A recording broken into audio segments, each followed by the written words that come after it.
മിശിഹായിൽ അനുഗ്രഹീതരായവരെ, ദൈവികാരുണ്യ ഈശോ ഈ ദിവസം നിങ്ങളെയും നിങ്ങളുടെ കുടുംബങ്ങളെയും നിങ്ങളുടെ എല്ലാ അധ്വാനങ്ങളെയും സമർത്ഥമായി അനുഗ്രഹിക്കുകയും അവിടുത്തെ കൃപകൾ കൊണ്ടും അനുഗ്രഹങ്ങൾ കൊണ്ടും നിങ്ങളെ ഓരോരുത്തരെയും നിറയ്ക്കുകയും ചെയ്യട്ടെ എന്ന് പ്രത്യേകമായിട്ട് പ്രാർത്ഥിക്കുകയാണ്. വലിയ ആഴ്ചയിൽ നമ്മൾ ഓരോരുത്തരുമായിരിക്കുകയാണ്. ഈ ഒരു വലിയ ആഴ്ച നമ്മൾ ഓരോരുത്തരും ഈശോയുടെ കൂടെ ആയിരിക്കണമെന്ന് ഈശോ ആഗ്രഹിക്കുന്നുണ്ട്. ഈശോ തന്റെ അവസാന നാളുകളിൽ ഒരു കുടുംബത്തെ സന്ദർശിക്കാനായിട്ട് പോകുന്നത് കാണുന്നുണ്ട്. ബഥാനിയായില് ഈശോയുടെ പ്രിയപ്പെട്ട കുടുംബമായ ലാസറിന്റെ ഭവനത്തിൽ അവിടുന്ന് കടന്നു ചെല്ലുകയാണ്. പ്രിയപ്പെട്ടവരെ, അവിടുന്ന് ഗെത്സേമനിയിൽ പ്രാർത്ഥിക്കാനായിട്ട് പോകുമ്പോൾ ശിഷ്യന്മാരെ കൂട്ടിക്കൊണ്ടാണ് പോകുന്നത്. തന്റെ അവസാന നാളുകളിൽ തന്റെ കൂടെ തന്റെ പ്രിയപ്പെട്ടവരൊക്കെ ഉണ്ടായിരിക്കണമെന്ന് ഈശോ ആഗ്രഹിക്കുന്നുണ്ട്. ഈശോയുടെ പ്രിയപ്പെട്ടവരാണ് നമ്മൾ ഓരോരുത്തരും. ഈശോയുടെ കൂടെ നമ്മൾ ഓരോരുത്തരും ഈ ദിവസങ്ങളിൽ ആയിരിക്കണമെന്ന് ഈശോ ആഗ്രഹിക്കുന്നുണ്ട്. നമ്മുടെയൊക്കെ പ്രാർത്ഥനകളിലൂടെ, വചനവായനയിലൂടെ, കൂടുതൽ ദൈവീക ചിന്തകളിലൂടെ, പ്രത്യേകിച്ച് അവിടുത്തെ പീഡാസഹനങ്ങളെക്കുറിച്ചുള്ള ധ്യാനത്തിലൂടെയൊക്കെ ഈ ദിവസങ്ങളില് ഈശോയുടെ കൂടെ നമുക്ക് ഓരോരുത്തർക്കും ആയിരിക്കുവാനായിട്ട് പരിശ്രമിക്കാം. അത് അവിടുത്തെ സന്തോഷിപ്പിക്കുന്നതാണ്, അത് അവിടുത്തേക്ക് ഇഷ്ടപ്പെടുന്നതാണ് എന്ന് നമ്മൾ ഓരോരുത്തരും തിരിച്ചറിയുക.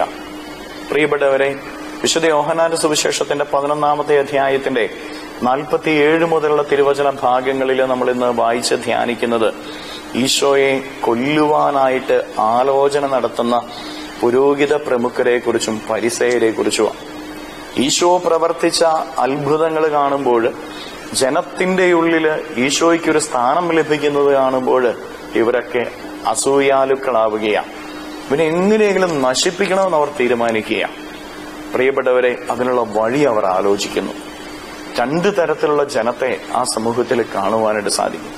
ഈശോയുടെ അത്ഭുതങ്ങൾ കണ്ടപ്പോൾ അവിടുത്തെ വിശ്വസിച്ചവരും, അവിടുത്തെ അത്ഭുതങ്ങൾ കണ്ടപ്പോൾ അവിടുത്തെ കൊല്ലാനായിട്ട് പരിശ്രമിച്ചവരും. ഹൃദയത്തിന്റെ എളിമ, ഹൃദയത്തിന്റെ നന്മയുള്ളവർക്ക് അവിടുത്തെ സ്വീകരിക്കുവാനായിട്ട് സാധിക്കുകയുള്ളൂ. ഹൃദയത്തിൽ കഠിനതയും അസൂയയും വെറുപ്പും വിദ്വേഷവും പകയും വൈരാഗ്യവും ഒക്കെ വെച്ചുകൊണ്ടിരിക്കുന്നവർക്ക് ഈശോയെ സ്വീകരിക്കുവാനായിട്ട് സാധിക്കുകയില്ല. ഈശോയുടെ പീഡാസഹന, മരണ, ഉദ്ധാന രഹസ്യങ്ങൾക്ക് സാക്ഷികളാകുന്നതിന് വേണ്ടി പ്രാർത്ഥിച്ചൊരുങ്ങിക്കൊണ്ടിരിക്കുന്നവരാണ് നമ്മൾ ഓരോരുത്തരും. ഈശോ കുരിശിൽ ഏറ്റുവാങ്ങിയ പീഡയുടെ കൃപയും അനുഗ്രഹവും, ഈശോയുടെ ഉദ്ധാനത്തിലൂടെ നൽകുന്ന സമാധാനവും ശാന്തിയും അനുഗ്രഹങ്ങളും നമ്മുടെ ഓരോരുത്തരുടെയും ജീവിതത്തിൽ ലഭിക്കണമെങ്കിൽ നമ്മൾ ഓരോരുത്തരും ഹൃദയ പരമാർത്ഥതയില്, ഹൃദയത്തിന്റെ വിശുദ്ധിയില്, നിർമ്മല ഹൃദയത്തോടെ, എളിമയോടെ ജീവിക്കുവാനായിട്ട് നമുക്ക് ഓരോരുത്തർക്കും സാധിക്കണം. ഈ ദിവസങ്ങളിൽ നമ്മുടെ ഹൃദയങ്ങളെ നമുക്ക് ഒരുക്കാൻ. പ്രിയപ്പെട്ടവരെ, ഹൃദയത്തിൽ നിന്ന് കപടത മാറ്റാം, കഠിനത മാറ്റാം, വെറുപ്പും വിദ്വേഷവും പകയും വൈരാഗ്യവും എല്ലാം നമുക്ക് എടുത്തു മാറ്റാം. സ്നേഹം കൊണ്ട് നമ്മുടെ ഹൃദയങ്ങളെ നിറയ്ക്കാം, നിർമ്മലത കൊണ്ട് നമ്മുടെ ഹൃദയങ്ങളെ നിറയ്ക്കാം. പുരോഹിത പ്രമുഖന്മാരെ പോലെയും ഫരിസേയരെ പോലെയും ആകാതെ ഈശോയില് വിശ്വസിച്ച സാധാരണ മനുഷ്യരാകാൻ നമുക്ക്. അറിവിന്റെ അഹങ്കാരത്തിന്റെ നടുവിലേക്ക് ദൈവം ഇറങ്ങി വരികയില്ല എന്ന് നമ്മൾ ഓരോരുത്തരും തിരിച്ചറിയുക. എളിമയോടെ ദൈവസന്നിധിയിൽ നിൽക്കുന്നവരിലെ ദൈവകൃപയുണ്ടാകുകയുള്ളൂ. അറിവിന്റെ മുകളിൽ നിൽക്കുന്നവരൊക്കെ കർത്താവിനെ തള്ളിപ്പറയുന്നതും ഒറ്റിക്കൊടുക്കുന്നതും അവിടുത്തെ കുരിശിൽ തറയ്ക്കുന്നതുമൊക്കെയാണ് നമ്മൾ കാണുന്നത്. സാധാരണക്കാര് മനുഷ്യരെന്താ ചെയ്ത് രക്ഷിക്കണമേ എന്ന് അവിടുത്തെ മുമ്പിൽ നിലവിളിക്കുക. അവർക്കൊക്കെ രക്ഷ കിട്ടി.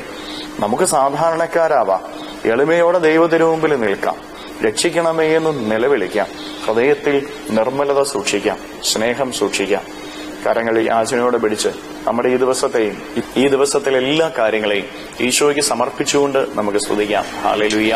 ഈശോയെ നന്ദി. Hallelujah, hallelujah, hallelujah, hallelujah, hallelujah, hallelujah. കർത്താവായ ഈശോയെ മക്കളെ ഓരോരുത്തരെയും സമർപ്പിക്കുന്നു. ഈ ശുശ്രൂഷയെ സംബന്ധിക്കുന്ന ഇവരുടെ ഓരോരുത്തരുടെയും ജീവിതങ്ങളിൽ അങ്ങ് കൃപ വർഷിക്കണമേ, അനുഗ്രഹങ്ങൾ വർഷിക്കണമേ. കർത്താവെ, ഇവരുടെ ജീവിതത്തിന്റെ വേദനകളിലേക്കും ദുഃഖങ്ങളിലേക്കും അങ്ങ് ഇറങ്ങിച്ചെന്ന് ഇവരെ സഹായിക്കണമേ. ഈ ദിവസം മുഴുവനും അങ്ങയുടെ കൂടെയായിരിക്കുവാനുള്ള കൃപ ഇവർക്ക് ഓരോരുത്തർക്കും നൽകണമേ. ഈശോയെ ഇവരെ അനുഗ്രഹിക്കണമേ എന്ന് പ്രാർത്ഥിക്കുന്നു. ഇവരുടെ ജീവിതത്തിൽ നിന്ന്, അങ്ങയോടുള്ള സ്നേഹത്തിൽ നിന്ന് ഇവരെ അകറ്റിക്കളയുന്ന സർവ്വ തിന്മകളും ബന്ധനങ്ങളും കെട്ടുകളും പിശാചിന്റെ ഉപദ്രവങ്ങളും പൈശാചിക ശക്തിയിലെ ഉപദ്രവങ്ങളും ദിവികാരുണ്യത്താൽ ബന്ധിച്ചു നിർവീര്യമാക്കി നരാഗ്നിയിലേക്ക് അട്ടിപ്പായിക്കുന്നു. എല്ലാ കെട്ടുകളും ഇവരുടെ ജീവിതത്തിൽ നിന്ന് അഴിയട്ടെ എന്ന് കൽപ്പിക്കുന്നു. Hallelujah, hallelujah, hallelujah, hallelujah. നിത്യം പിതാവും പുത്രനും പരിശുദ്ധാത്മാവുമായ സർവേശ്വരായ എന്നേക്കും ആമേൻ.